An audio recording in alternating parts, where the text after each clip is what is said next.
कबीर साहिब फरमाते हैं, कह नैनो दीदार महल में प्यारा है। कहते हैं कि यह जो शरीर है, यह कोई साधारण चीज नहीं है। यह एक महल है और इस महल में आत्मा रहती है। यह शरीर मिट्टी का बना हुआ जरूर है, लेकिन इसके अंदर जो रूह है वही असली चीज है। यही रूह परमात्मा का अंश है और उसी को परमात्मा से मिलना है। फिर आगे समझाते हैं कि ईश्वर, परमेश्वर, ब्रह्म, पारब्रह्म, खुदा, जो भी नाम हम देते हैं वह बाहर कहीं नहीं है। वह सब इसी शरीर के अंदर है। बाहर न किसी को मिला है न मिलेगा। बाहर क्या है? कागज, पत्थर और पानी। तीर्थों में पानी है, मूर्तियां पत्थर की हैं और किताबें कागज की हैं। इनमें परमात्मा का वर्णन है, उसकी महिमा है, लेकिन परमात्मा स्वयं इनमें नहीं है। जो वेद शास्त्र हैं, जो ग्रंथ हैं, वे सब नाम की महिमा बताते हैं, लेकिन नाम उन किताबों में नहीं है। नाम तो जीव के अंदर है। परमात्मा का असली घर हमारे भीतर है। इसलिए कहा जाता है कि हे मनुष्य, तू इस शरीर रूपी महल में प्रवेश कर। तेरे अंदर ही तेरा परमात्मा बैठा है। बाहर भटकने से कुछ नहीं मिलेगा। जब मिलेगा अपने अंदर ही मिलेगा। अब प्रश्न उठता है कि अंदर कैसे जाए? कहते हैं कि आंखों से ऊपर चढ़ो। जो ध्यान है, जो सूरत है, उसे दोनों आंखों के बीच में इकट्ठा करो और ऊपर उठाओ। तभी अंदर का द्वार खुलेगा और परमात्मा का दीदार होगा। लेकिन इसके लिए शर्त है, काम, क्रोध, मद, लोभ बिसारो, सील, संतोष, क्षमा, सद्धारो। यदि अंदर जाना है तो पहले मन को साफ करना होगा। काम, क्रोध, लोभ, मोह, अहंकार, ये सब बाधाएं हैं। सबसे पहले काम, वासना को छोड़ना जरूरी है, क्योंकि काम और नाम एक साथ नहीं रह सकते। जिस दिल में काम है वहां नाम का असर नहीं होता। नाम आत्मा को ऊपर ले जाता है, जबकि काम नीचे गिराता है। क्रोध आत्मा को फैला देता है। जब क्रोध आता है तो सूरत बिखर जाती है। इसलिए क्रोध को भी छोड़ना जरूरी है। अहंकार भी एक बड़ा रोग है। जब तक मनुष्य अपने आप को बड़ा समझता रहेगा, तब तक वह ऊपर नहीं जा सकता। लोभ और मोह भी आत्मा को बांधते हैं। इसलिए क्या करना है? काम की जगह शील, संयम अपनाओ। क्रोध की जगह क्षमा, लोभ की जगह संतोष, मोह की जगह विवेक, अहंकार की जगह विनम्रता। दूसरे शब्दों में आसुरी गुण छोड़कर दैवी गुण अपनाने हैं। फिर कहा गया है कि शराब छोड़ दो, मांस छोड़ दो, झूठ बोलना छोड़ दो। ये तीनों चीजें आत्मा के मार्ग में भारी बाधा है। यदि इनमें से एक भी चीज है तो आत्मा ऊपर नहीं जा सकती। अब कबीर साहिब हठ योग के साधनों का वर्णन करते हैं। धोती, नेति, बस्ती। धोती में कपड़ा निगलकर पेट साफ किया जाता है। बस्ती में नीचे से पानी लेकर आंतों की सफाई की जाती है। नेति में नाक के रास्ते डोरी निकालकर दिमाग की सफाई की जाती है। इसके बाद योगी प्राणायाम करते हैं। पूरक, कुंभक, रेचक। सांस को भरना, रोकना और छोड़ना। फिर मूल चक्र पर ध्यान करते हैं। पद्मासन लगाकर बैठते हैं और मूलाधार में ध्यान रखते हैं। मूल चक्र 4 दल का कमल है, लाल रंग का है और इसका स्वामी गणेश है। कहा जाता है कि यहां ध्यान करने से रिद्धि सिद्धियां प्राप्त होती हैं। लेकिन संत मत वाले इन चीजों में नहीं पड़ते। रिद्धि सिद्धियां आत्मा को आगे नहीं ले जाती, बल्कि रोक देती है।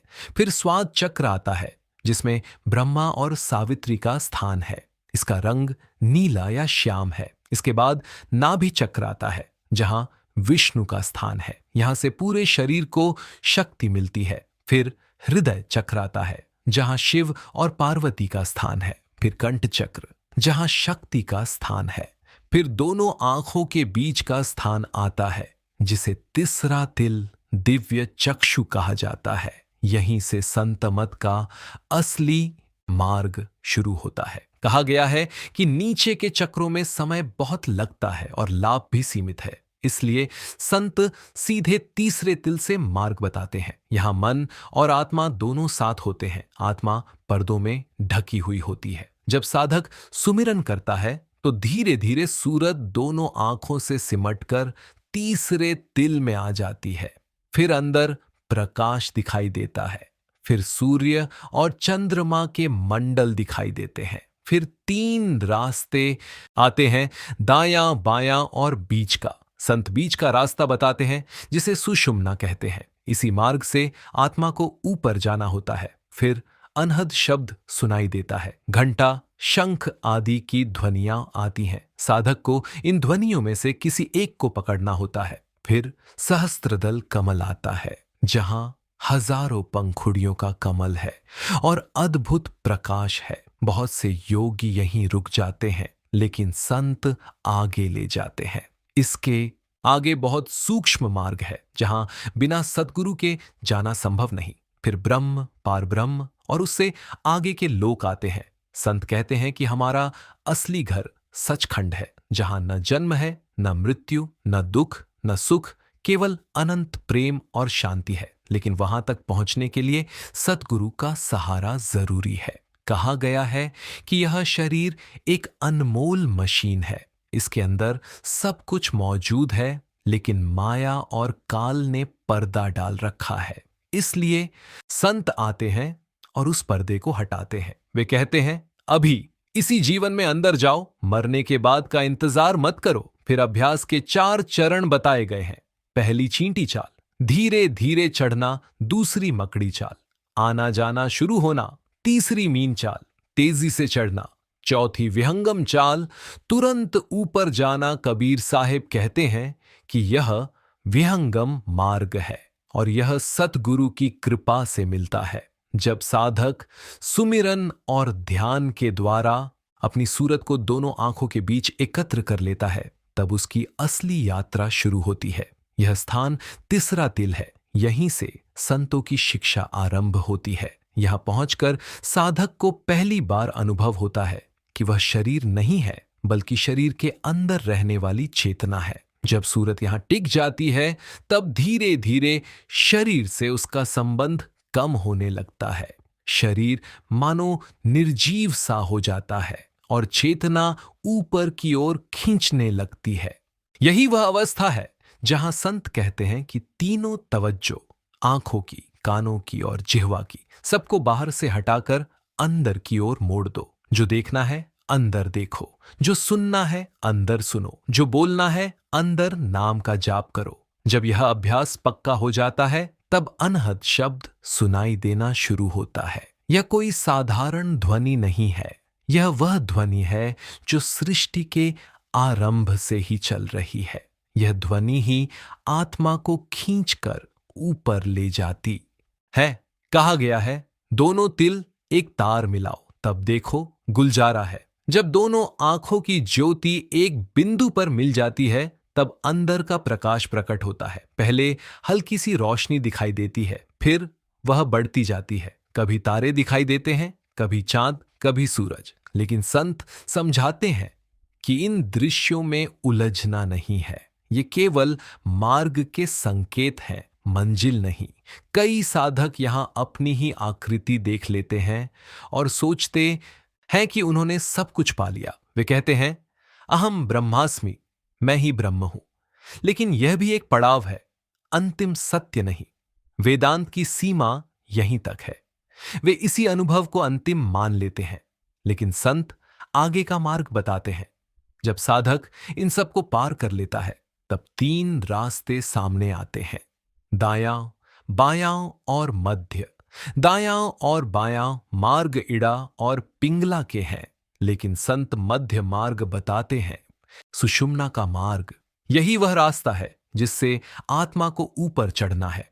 आगे बढ़ने पर सूर्य और चंद्रमा के मंडल आते हैं। इन्हें पार करने के बाद 10 प्रकार की ध्वनियां सुनाई देती हैं। उनमें से घंटा और शंख की ध्वनि प्रमुख है। साधक को इन ध्वनियों में से किसी एक को पकड़ लेना चाहिए। ये ध्वनियां आत्मा को खींचकर ऊपर ले जाती हैं। फिर सहस्त्रदल कमल आता है। यहां अत्यंत अद्भुत प्रकाश होता है। हजारों पंखुड़ियों वाला कमल और हर तरफ दिव्य ज्योति। यहां बहुत से योगी रुक जाते हैं। उन्हें लगता है कि यही अंतिम स्थान है। वे इसी प्रकाश में मग्न होकर बैठे रहते हैं। लेकिन संत कहते हैं कि यह अभी भी मार्ग का एक पड़ाव है। मंजिल नहीं, इसके आगे एक अत्यंत सूक्ष्म मार्ग है, इतना सूक्ष्म कि बाल के 10वें हिस्से से भी बारीक। इस मार्ग से आत्मा स्वयं नहीं जा सकती, यहां सतगुरु की आवश्यकता होती है। सतगुरु ही उस आत्मा को इस मार्ग से पार कराते हैं। कहा गया है कि मन हाथी के समान भारी है, वह इस बारीक मार्ग से नहीं जा सकता। जब तक मन नम्र, निर्मल और सूक्ष्म नहीं बनता, तब तक यह मार्ग पार नहीं होता। इसी स्थान पर अनेक प्रकार की रिद्धियां, सिद्धियां और आकर्षण सामने आते हैं। सुंदर रूप, सुख, सुविधाएं, शक्ति, सब कुछ वे आत्मा को रोकने का प्रयास करते हैं। कहते हैं, आगे मत जाओ, हम तुम्हें यहां का मालिक बना देंगे। लेकिन संत का शिष्य इन बातों में नहीं फंसता, क्योंकि उसे अपने सतगुरु पर विश्वास होता है। सतगुरु द्वारा दिया गया नाम ही उसकी रक्षा करता है। जैसे ही वह नाम का सुमिरन करता है, ये सारी शक्तियां दूर हो जाती हैं। आगे बढ़ने पर त्रिकुटी आती है। यहाँ ब्रह्म का स्थान है, यहाँ ज्ञान का भंडार है, यहाँ से सृष्टि की उत्पत्ति होती है, पालन होता है और विनाश होता है। यहाँ की ध्वनि बहुत मधुर होती है, जैसे बादलों की गड़गड़ाहट या मृदंग की धुन। यहाँ का प्रकाश अत्यंत तेज होता है, हजारों सूर्यों के समान। लेकिन संत कहते हैं कि यह भी अंतिम नहीं है, इसके आगे महासून है, एक ऐसा क्षेत्र जहां घोर अंधकार है। यहां आत्मा की अपनी रोशनी भी काम नहीं करती, यहां केवल सतगुरु का सहारा होता है। सतगुरु शब्द स्वरूप बनकर आत्मा को पार कराते हैं। इसके आगे भंवर गुफा आती है। यहां अत्यंत सुंदरता और आनंद है। यहां आत्मा को अपने वास्तविक स्वरूप का अनुभव होता है। यहां आत्मा कहती है, सोहम, मैं वही हूं। लेकिन संत कहते हैं कि यहां भी नहीं रुकना है, इससे आगे सचखंड है। सचखंड वह स्थान है जहां न जन्म है, न मृत्यु, न दुख है, न सुख, केवल अनंत शांति और प्रेम है। यहां पहुंचकर आत्मा अपने मूल स्वरूप को प्राप्त करती है, वह परमात्मा में विलीन हो जाती है। लेकिन संत कहते हैं कि यह भी अंत नहीं है, इसके आगे अलख, अगम और अनामी लोक है, जहां शब्द और बुद्धि की पहुंच नहीं। इन स्थानों का वर्णन नहीं किया जा सकता, केवल अनुभव किया जा सकता है। कहा गया है, जो जाने सो कहे नहीं, कहे सो जाने नाही। यह सब अनुभव की बातें हैं, इन्हें केवल वही जान सकता है जिसने स्वयं उस मार्ग पर चलकर देखा हो। इस पूरे मार्ग में सबसे बड़ी बाधा माया और काल है। ये दोनों आत्मा को बाहर ही भटकाए रखते हैं।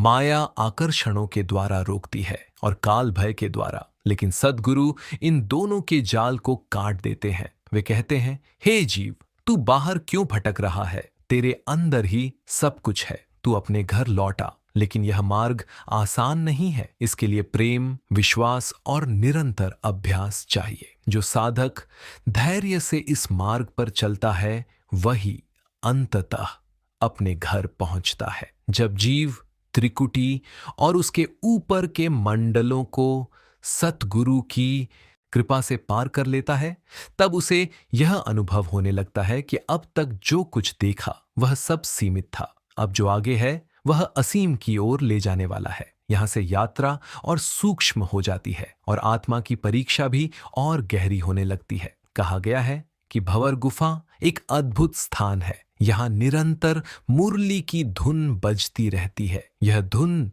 इतनी मधुर है कि आत्मा उसमें डूब जाती है। यहाँ का आनंद शब्दों में नहीं बताया जा सकता।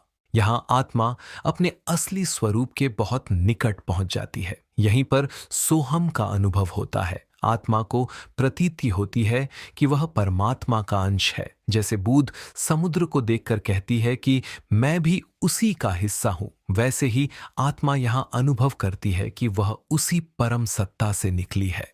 लेकिन संत यहाँ भी रुकने को नहीं कहते, वे आगे बढ़ाते हैं, क्योंकि अभी भी आत्मा पूरी तरह मुक्त नहीं हुई है।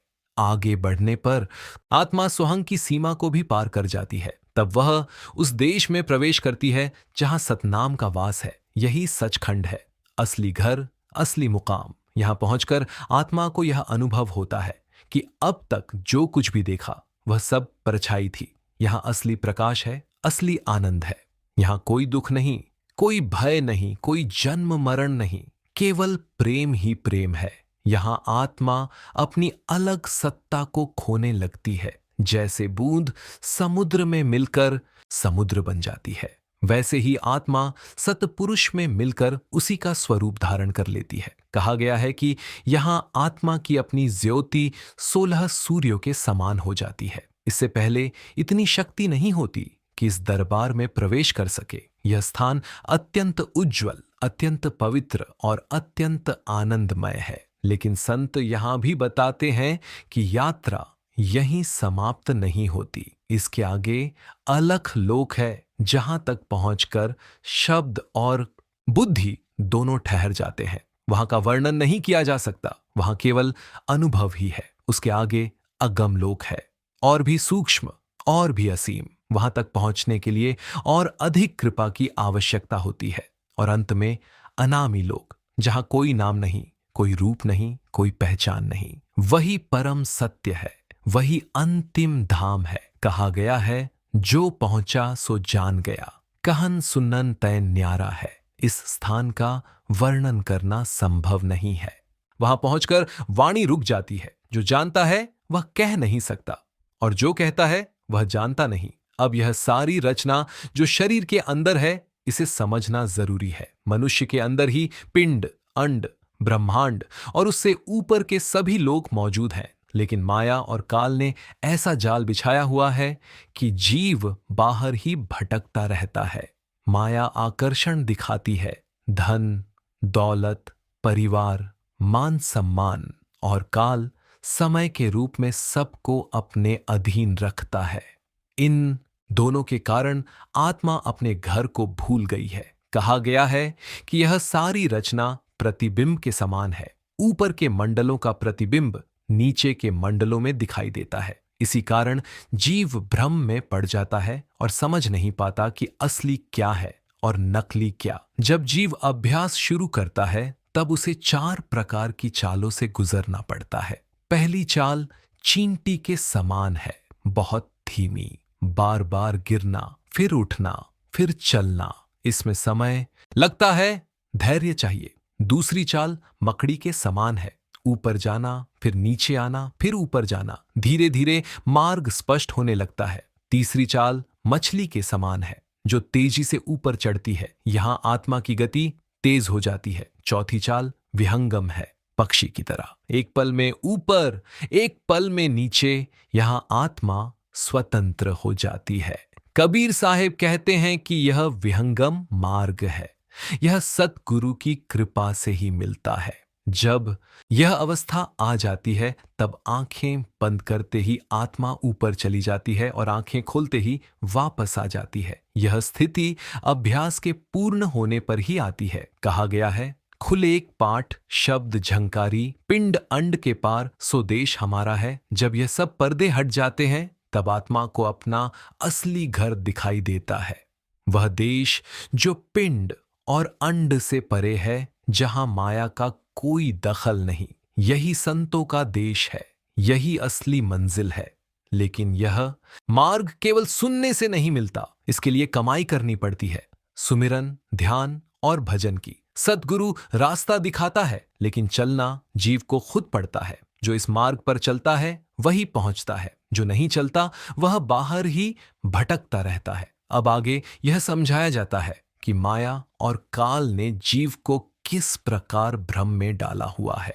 यह जो संसार दिखाई देता है, यह वास्तविक नहीं है, बल्कि एक प्रकार का खेल है, एक झूठी बाजी। कहा गया है, झूठी बाजी पिंड दिखाई। यह जो पिंड देश है जिसमें हम रहते हैं, यह असली नहीं है। इसके अंदर जो कुछ भी दिखाई देता है वह सब नाशवान है, लेकिन जीव इसे ही सत्य मानकर उसमें फंस जाता है। अंदर चक्रों के 3 दर्जे हैं, पिंड, अंड और ब्रह्मांड। जो ब्रह्मांड के चक्र हैं, उनका प्रतिबिंब अंड में पड़ता है और अंड के चक्रों का प्रतिबिंब पिंड में। यही माया का खेल है। इस प्रतिबिंब के कारण जीव भ्रमित हो जाता है। उसे लगता है कि यही असली है, जबकि असली उससे कहीं ऊपर है। काल ने ब्रह्मांड में जीव को भुला दिया और माया ने पिंड में प्रतिबिंब दिखाकर भुला दिया।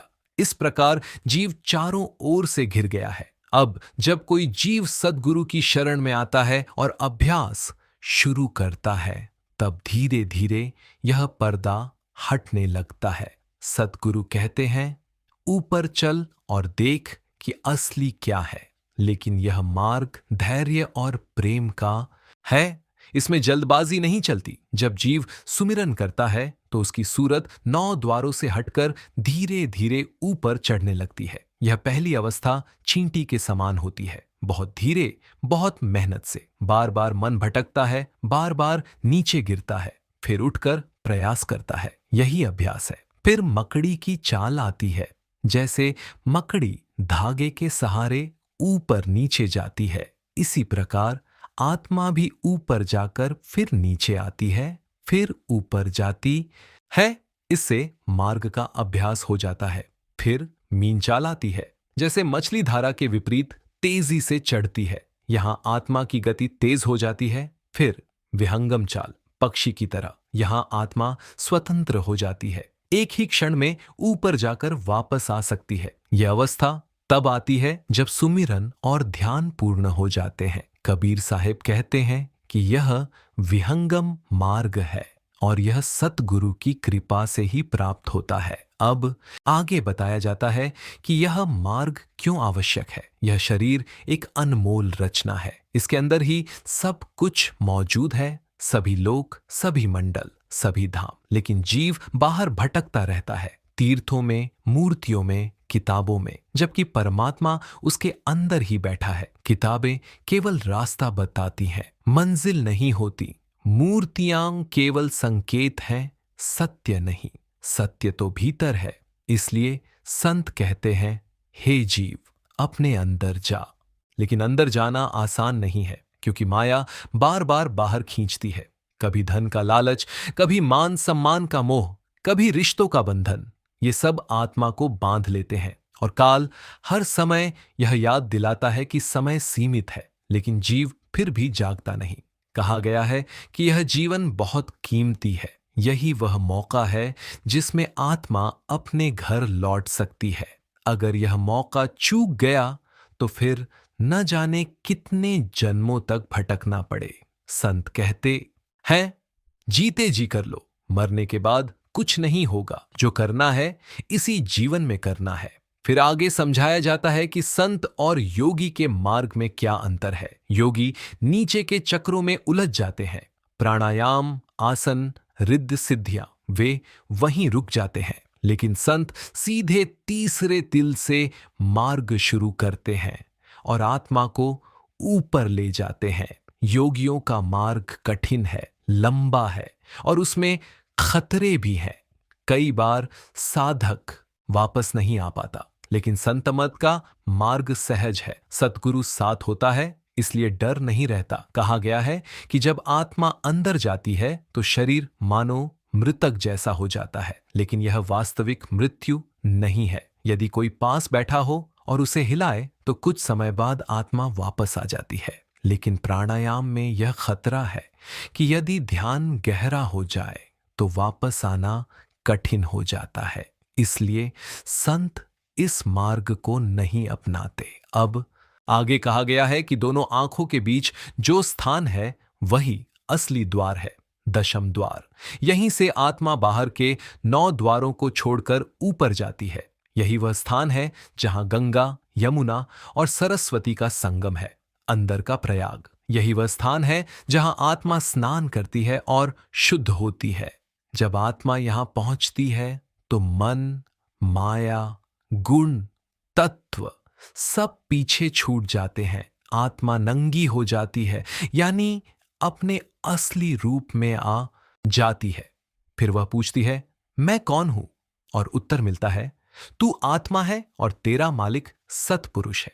लेकिन यह अनुभव केवल सुनने से नहीं होता, इसके लिए अभ्यास करना पड़ता है। संत कहते हैं, आओ और करके देखो। यह कोई कल्पना नहीं है, यह अनुभव की बात है। जो करता है वही जानता है, जो नहीं करता वह केवल सुनकर रह जाता है।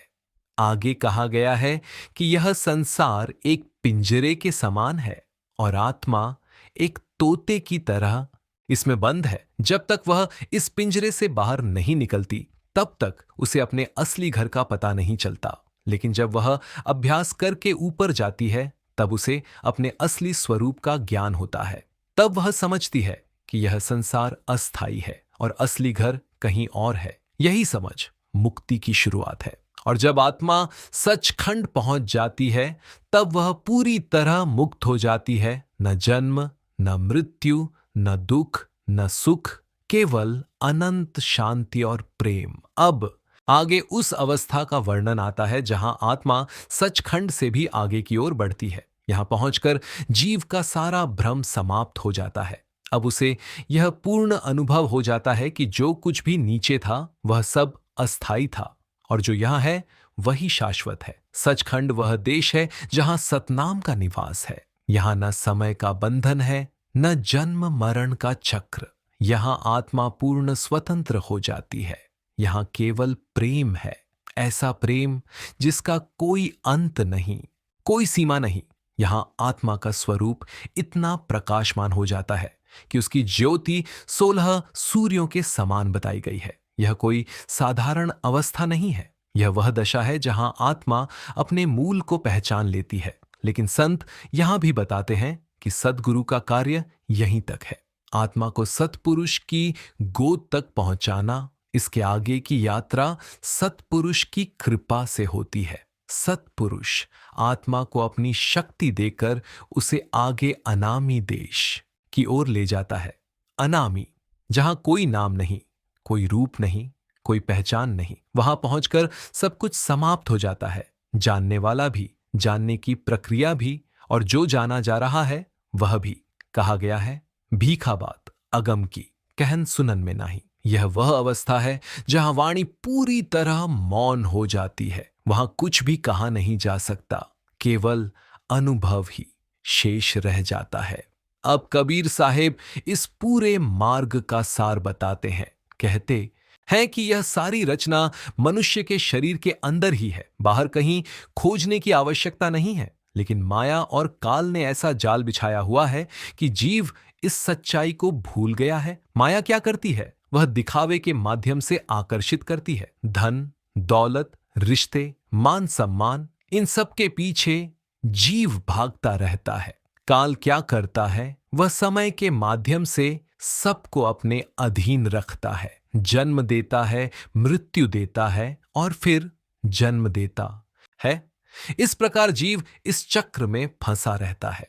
लेकिन संत आते हैं और इस जाल को काटते हैं। वे कहते हैं, हे जीव, तू जिसको सत्य समझ रहा है वह सब झूठ है।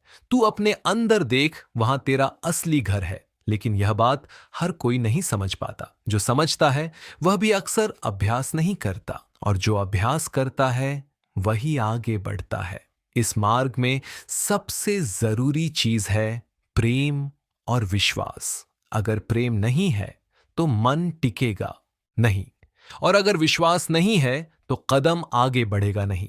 इसलिए कहा गया है कि सद्गुरु पर पूरा भरोसा रखो। वही मार्गदर्शक है, वही रक्षक है। जब आत्मा इस मार्ग पर चलती है तो उसे अनेक प्रकार के अनुभव होते हैं, कभी प्रकाश, कभी ध्वनि, कभी आनंद। लेकिन संत समझाते हैं कि इन अनुभवों में उलझना नहीं है। ये सब केवल संकेत हैं, मंजिल तो उससे भी आगे है। फिर कहा गया है कि यह जीवन बहुत ही दुर्लभ है, यह बार बार नहीं मिलता। इसी जीवन में निर्णय करना है, बाहर भटकना है या अंदर जाना है। जो अंदर जाता है वही अपने घर पहुंचता है। जो बाहर भटकता है वह जन्म मरण के चक्र में घूमता रहता है। एक समय ऐसा आता है जब आत्मा पूरी तरह थक जाती है, संसार से, इच्छाओं से, दुखों से। तब वह सच्चाई की खोज में निकलती है, और जब उसे सद्गुरु मिल जाता है तब उसका मार्ग खुल जाता है। सद्गुरु केवल ज्ञान नहीं देता, वह अनुभव कराता है। वह कहता है, करके देख। और जब जीव करता है तब उसे स्वयं अनुभव होता है कि जो कहा गया था वह सत्य है। अंत में यही कहा गया है कि यह मार्ग सुनने का नहीं, करने का है। जो करेगा वही पाएगा, जो नहीं करेगा वह केवल सुनता रह जाएगा। एक व्यक्ति था जो जीवन भर धन कमाने में लगा रहा। उसने बहुत कुछ प्राप्त किया, धन, प्रतिष्ठा, परिवार।